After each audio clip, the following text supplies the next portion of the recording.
Beralih ke informasi lain, pemirsa, Ombudsman Republik Indonesia melakukan sidak akhir tahun di beberapa tempat di Jabodetabek, yaitu Rumah Sakit Pusat Angkatan Darat dan Bandara Soekarno-Hatta. Untuk mengetahui apa saja temuan dari sidak Ombudsman, simak wawancara reporter Yusrin Zata dengan Komisioner Ombudsman RI. Ya, Ombudsman Republik Indonesia melakukan sidak ke sejumlah kawasan di Jabodetabek, terutama hari ini dilakukan di kawasan Tangerang dan juga Bekasi. Hari ini kita sudah mengunjungi tadi di RSPAD dan juga di kawasan Bandara Soekarno-Hatta, dan untuk mengetahui informasi lengkap terkait sidak yang dilakukan oleh Ombudsman kali ini sudah bersama saya Komisioner Ombudsman Republik Indonesia Bapak Adrianus Meliala. Selamat siang Pak. Ya Pak, bisa diceritakan Pak untuk sidak hari ini kemana saja kunjungannya dan apa saja temuannya Pak? Ya, ada dua tim yang sekarang sedang di lapangan. Yang pertama ada tim yang bergerak ke Bekasi dan sekitarnya, dipimpin oleh anggota Nenek Rahayu. Yang kedua yang datang ke wilayah Tangerang dan sekitarnya itu dipimpin oleh saya. Tujuannya adalah tadi untuk memastikan bahwa para penyelenggara layanan itu tetap bekerja dengan baik sesuai dengan tupoksinya pada hari-hari di mana banyak masyarakat sedang libur ya, dalam rangka hari Natal dan Tahun Baru. Tadi kan sudah mengunjungi RSPAD di mana tadi sempat menjenguk Pak Setia Novanto ya Pak yang sedang dirawat di sana. Ini tadi apa saja Pak kira-kira isi dari kunjungan tersebut?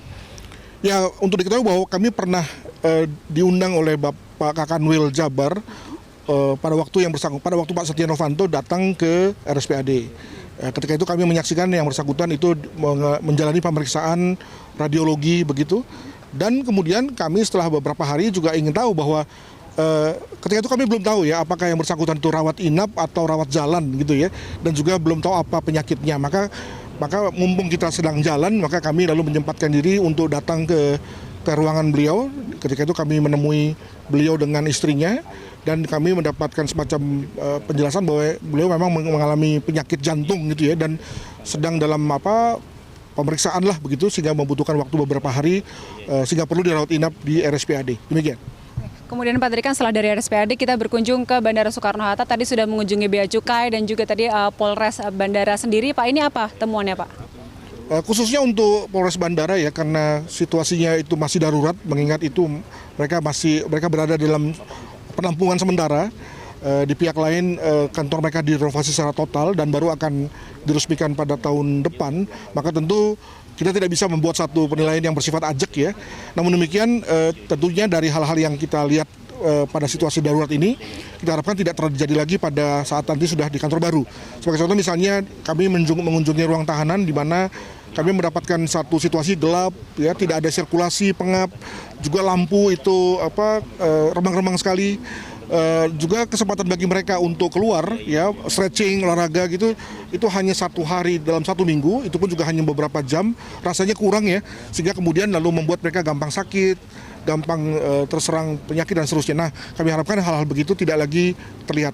Juga kami mengharapkan sebagai Polres Bandara di mana subjek yang mereka harus awasi itu bukan hanya orang Indonesia tapi juga orang asing, maka dimensi internasionalnya juga harus muncul ya.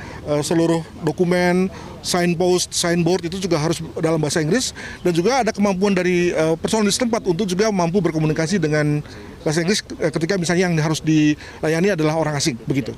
Dari ada beberapa catatan dari di RSPAD juga, kemudian di kawasan Bandara Soekarno-Hatta juga. Kemudian apa Pak tindak lanjut dari Ombudsman sendiri? Apakah bersifat rekomendasi atau pemanggilan terhadap pihak-pihak terkait Pak?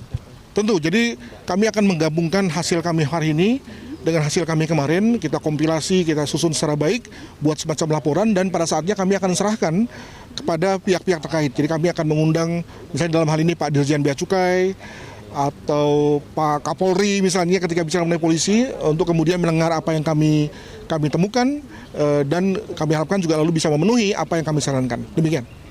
Dengan pengawasan yang terus dilakukan oleh Ombudsman ini dapat membuat seluruh pejabat publik ini bekerja semaksimal mungkin dan sesuai dengan tugas pokok dan fungsinya ya Pak ya. Tentu. Baik, terima kasih Pak Adrianus Meliala sudah bergabung bersama kami dari Jakarta. Yusrin Zata, Ari Setiawan, Metro TV.